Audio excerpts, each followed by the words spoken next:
হযরতে হানজালা রাদিয়াল্লাহু তাআলা আনহু তরবারিটা হাতের মধ্যে নিয়ে উহুদের দিকে রওনা দিয়েছেন। উহুদের প্রান্তরে যায় যুদ্ধ করতে করতে হযরতে হানজালা রাদিয়াল্লাহু তাআলা আনহু শহীদ হয়ে গেছেন। যুদ্ধ শেষ হয়ে গেছে। আল্লাহর পয়গম্বর সকলকে ডাকতেছেন, ও সাহাবায়ে কেরাম, দেখো তো এই উহুদের ময়দানে আমার কোন কোন সাহাবায়ে কেরাম শহীদ হয়েছে, তাদের লাশ একত্র করো। সকলের লাশগুলাকে একত্র করতেছে। আল্লাহর পয়গম্বর বলেন, সকলের কাফন দাফনের ব্যবস্থা করো। এমন সময় এক মহিলা পাগলের ন্যায় দৌড়ায় আসতেছে, আর আয়েশা বলেন আল্লাহর পয়গম্বরকে, আয়েশা কোন, ও পয়গম্বর, সমস্ত সাহাবায়ে কেরামকে আপনি বিনা গোসলে কাফন দাফনের ব্যবস্থা করবেন, কোনো আপত্তি নাই, কিন্তু আমার স্বামী হানজালা, তাকে আপনি বিনা গোসলে কাফন দাফনের ব্যবস্থা করবেন না। আপনি উহুদের ময়দানে শহীদ হয়ে গেছেন, এই সংবাদ শুনিয়া আমার স্বামী ফরজ গোসলটা পর্যন্ত করে নাই। উহুদের ময়দানে আয়েশা যুদ্ধ করতে করতে আমার স্বামী শহীদ হয়ে গেছে।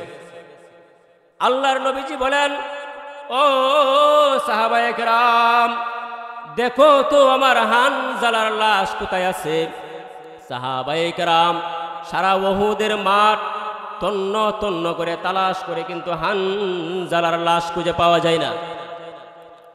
আল্লাহর পয়গম্বর পেরেশান, হযরতে হানজালার লাশ কি হইল?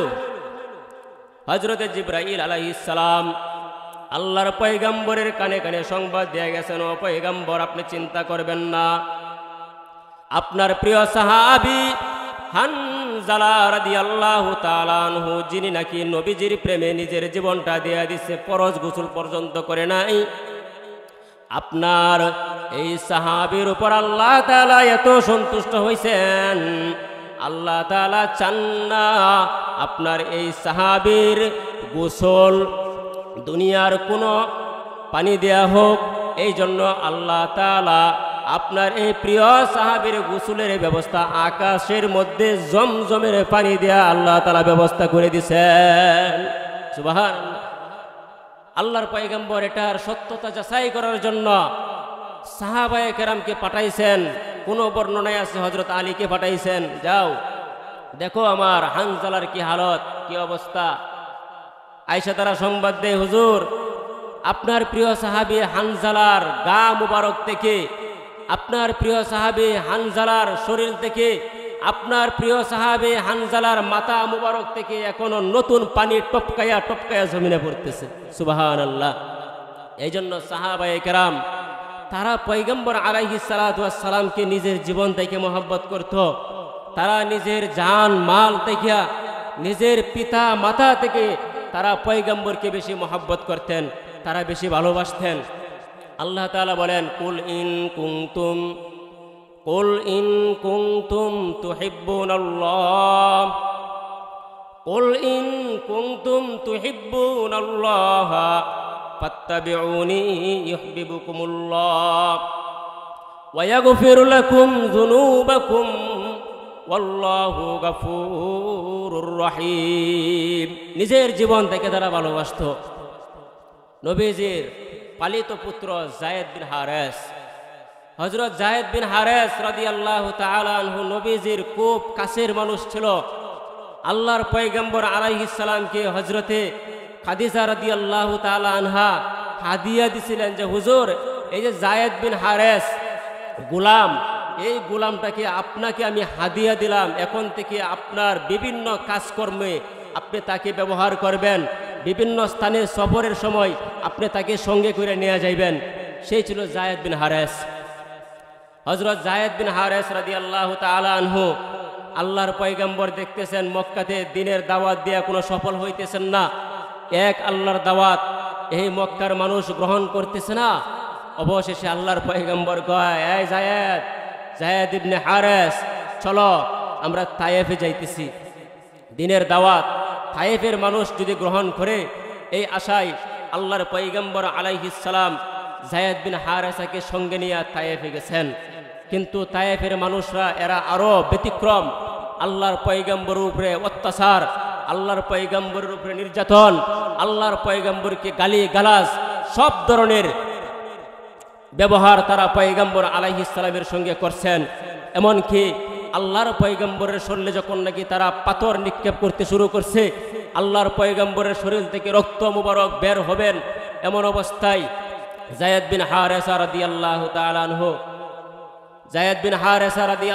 তাআলা আনহু নবীজির সামনে এসে দাঁড়ায় বলতেছে, এই তায়েফের বেঈমান, এই তায়েফের যুবকেরা, এই পয়গম্বরের গায়ে আঘাত কইরো না, এই পয়গম্বরের শরীর থেকে রক্ত ঝরাইও না, এই পয়গম্বরের শরীরে মশা মাছি বসা পর্যন্ত হারাম, যত পাথর নিক্ষেপ করতে হয় আমি যায়েদ বিন হারেসার গায়ে লাগাও, যত পাথর মারতে হয় আমি যায়েদ বিন হারেসাকে মারো, কিন্তু আমার পয়গম্বরকে লাগাইবা না, আমার পয়গম্বরের গায়ে কোনো পাথর মারবা না। সাহাবায়ে কেরামরা এমন, তারা নিজের জীবন থেকে, নিজের জানের থেকে, নিজের মালের থেকে, নিজের পিতামাতা থেকে তারা আল্লাহর পয়গম্বর আলাইহিস সালামকে তারা বেশি মহব্বত করতেন, তারা পয়গম্বর আলাইহিস সালামকে বেশি ভালোবাসতেন। কিন্তু এখনকার এই সময়ে আমরা তো আল্লাহর পয়গম্বরকে পাই নাই, আমাদের কি করণীয়? সাহাবায়ে কেরামরা তারা তাদের জীবদ্দশায় পয়গম্বরকে পাইছেন, সাহাবায়ে কেরামরা তাদের জীবদ্দশায় আল্লাহর পয়গম্বরের মহব্বত, ভালোবাসা, মহব্বতকে, আল্লাহর পয়গম্বরকে মহব্বত করা, ভালোবাসা তারা করতে পারছেন। কিন্তু এই যুগে তো আমরা নবীজিকে পাই না, এখন আমাদের কি করণীয়? আমাদের করণীয় হিসেবেও আল্লাহর পয়গম্বর বলে গেছেন, মান আহাব্বা সুন্নতি ফাকাদ আহাব্বানি ওয়া মান আহাব্বানি কানা মাই ফিল জান্নাহ। আল্লাহর পয়গম্বর বলেন, যারা আমাকে পাও নাই তোমরা আমি নবীর অনুসরণ করো, যারা আমাকে পাও নাই তোমরা আমি নবীর সুন্নতের অনুসরণ করো। আমি পয়গম্বর আলাইহিস সালামের সুন্নতের অনুসরণ করলা তো আমি পয়গম্বরকে তোমরা মহব্বত করলা। আল্লাহর পয়গম্বর বলেন, মান আহাব্বা সুন্নতি ফাকাদ আহাব্বানি, যে নাকি আমার সুন্নতকে মহব্বত করলো সে যেন আমি পয়গম্বর আলাইহিস সালামকে মহব্বত করলো। এখন আমাদের এই যুগে আমরা তো নবী পাই নাই, আবু বকর নবী পাইছে, নবীজির মহব্বত, নবীজির ভালোবাসা প্রকাশ করছে, ভালোবাসা দেখাইছেন। হযরতে ওমর নবীজিকে পাইছেন, নবীজির সেবা করতে পারছেন, নবীজিকে মহব্বত করতে পারছেন, ভালোবাসতে পারছেন। যায়েদ বিন হারেসা নবীজিকে পাইছেন, নবীজিকে ভালোবাসছেন, নবীজিকে মহব্বত করছেন। আমরা তো নবীকে পাই নাই, এখন আমাদের কি করণীয়? আমাদের করণীয়র বেলায় আল্লাহর পয়গম্বর বলে গেছেন, যে নাকি আমি নবীর সুন্নতকে মহব্বত করলো, ভালোবাসলো, সে যেন স্বয়ং আমি মুহাম্মদুর রাসূলুল্লাহ সাল্লাল্লাহু আলাইহি ওয়াসাল্লামকে মহব্বত করলো, ভালোবাসলো। এই জন্যই তো ইমানের অধিকারী মানুষ যারা পয়গম্বর আলাইহিস সালাতু ওয়াস সালামের ভালোবাসা যাদের অন্তরে বিন্দুমাত্র আছে, তারা পয়গম্বর আলাইহিস সালাতু ওয়াস সালামের সুন্নতকে এমন মহব্বত করে, তারা পয়গম্বর আলাইহিস সালামের আদর্শকে এমনভাবে তারা তাদের অন্তরের মধ্যে লালিত করে।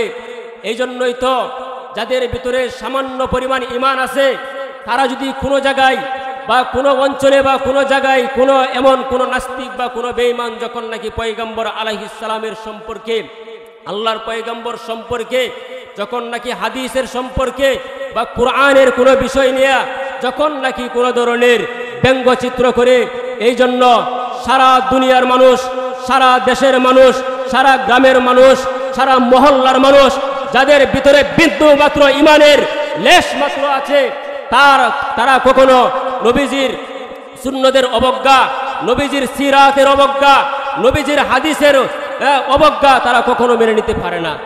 যাদের অন্তরে নবীজির মহব্বত আছে, নবীজির ভালোবাসা আছে, তারা কখনো নবীজিকে নিয়ে ব্যঙ্গ করা, হাদিস নিয়ে ব্যঙ্গ করা, কোরআন নিয়ে ব্যঙ্গ করা তারা কখনো সহ্য করতে পারে না, তারা মেনে নিতে পারে না।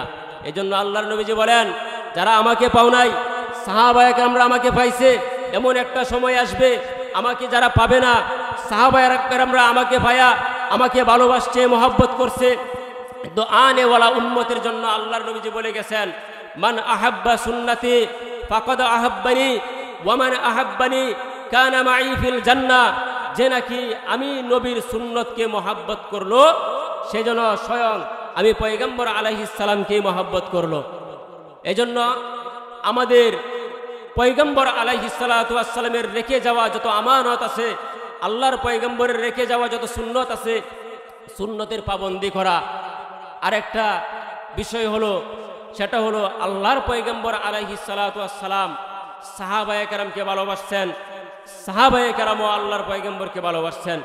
এজন্য সাহাবায়ে কেরামকে ভালোবাসাও হলো নবীকে ভালোবাসার সমতুল্য, বা নবীজিকে ভালোবাসার আরেকটা আলামত হলো যে আমি সাহাবায়ে কেরামকে ভালোবাসলাম।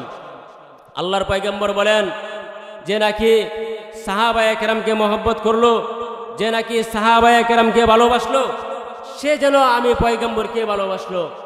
আল্লাহর পয়গম্বর বলেন, হযরত আলী রাদিয়াল্লাহু তাআলা আনহু, যে নাকি হযরত আলী রাদিয়াল্লাহু তাআলা আনহুকে মহব্বত করলো, ভালোবাসলো, সে যেন আমি পয়গম্বরকে মহব্বত করলো, ভালোবাসলো।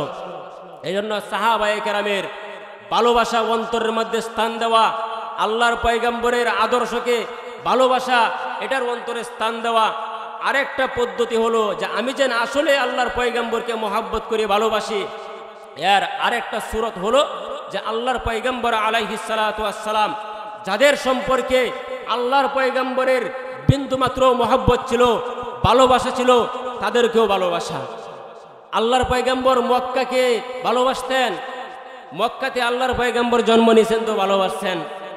এই জন্য আল্লাহর পয়গম্বর বলেন, এই মক্কাতে নবীজির জন্ম, মক্কার মানুষের ভাষা হলো আরবি। আল্লাহর নবীজি বলেন, তোমরা এই আমি নবীজির জন্ম মক্কায়, আরব দেশে আমি নবীজির জন্ম, এই জন্য তোমরা আরবি ভাষাকে ভালোবাসো, আরবি কালামকে, আরবি বাক্যকে তোমরা মহব্বত করো।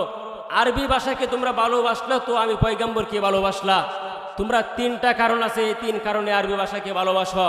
এক নাম্বার, সেটা হলো এই মক্কায় আমার থাকা হয় নাই, এই মক্কায় বেশি দিন থাকতে পারি নাই, কিন্তু এই মক্কায় আমার জন্ম, এই মক্কার প্রতি আমার টান আছে, এই মক্কার প্রতি আমার ভালোবাসা আছে। আমার জন্মভূমি মক্কা, আরব দেশ, এই আরবের ভাষা, আমি পয়গম্বরের ভাষা আরবি, সুতরাং তোমরা আরবিকে ভালোবাসো। আরেকটা হলো যে আল্লাহ তাআলার ঐশী বাণী কালামুল্লাহ কুরআনুল কারীম, এই কুরআনুল কারীমের ভাষা আরবি, সুতরাং তোমরা এই কারণে কালামুল্লাহ ভাষা যেহেতু আরবি, এই জন্য তোমরা আরবিকে ভালোবাসো। আল্লাহর পয়গম্বর বলেন, তৃতীয় আরেকটা কারণ, সেটা হলো মানুষ এই হায়াতে জিন্দিগিতে বেশি দিন থাকবে না, হায়াতে জিন্দিগি খতম করে যখন আখিরাতের জিন্দিগি পাড়ি দিবে, ওই আখিরাতে জিন্দিগির মানুষের ভাষা হবে আরবি। আল্লাহর পয়গম্বর আলাইহিস সালাম বলেন যে এই তিন কারণে তোমরা আরবিকে ভালোবাসো। যে কথা বলতেছিলাম যে সাহাবায়ে কেরাম আজমাইন তারা নবীজিকে অনেক মহব্বত করতেন, ভালোবাসতেন। কারণ আল্লাহ তাআলা বলেন, পয়গম্বর আপনি দুনিয়ার মানুষকে জানাইয়া দেন, যেই পর্যন্ত দুনিয়ার মানুষ আপনি পয়গম্বরকে মহব্বত না করবে, আপনার নবীর অনুসরণ না করবে, ততক্ষণ পর্যন্ত তারা যেন আল্লাহকে ভালোবাসলো না। আপনাকে যদি অনুসরণ করে, আপনাকে যদি মহব্বত করে, আপনাকে যদি ভালোবাসে, তাহলে সে যেন আমি আপনাকে অনুসরণ করলো, আপনাকে ভালোবাসলো, তো মানে আমি আল্লাহ তাআলাকে ভালোবাসলো, আর আমি আল্লাহকে ভালোবাসলো তো আমি আল্লাহ তাআলাও তাদেরকে ভালোবাসলাম। আল্লাহ তাআলা বলেন, কুল ইন কুনতুম তুহিব্বুনাল্লাহ, কুল ইন কুনতুম তুহিব্বুনাল্লাহ ফাত্তাবিউনি ইউহিব্বুকুমুল্লাহ ওয়া ইয়াগফির লাকুম যুনুবাকুম ওয়াল্লাহু গফুরুর রহিম।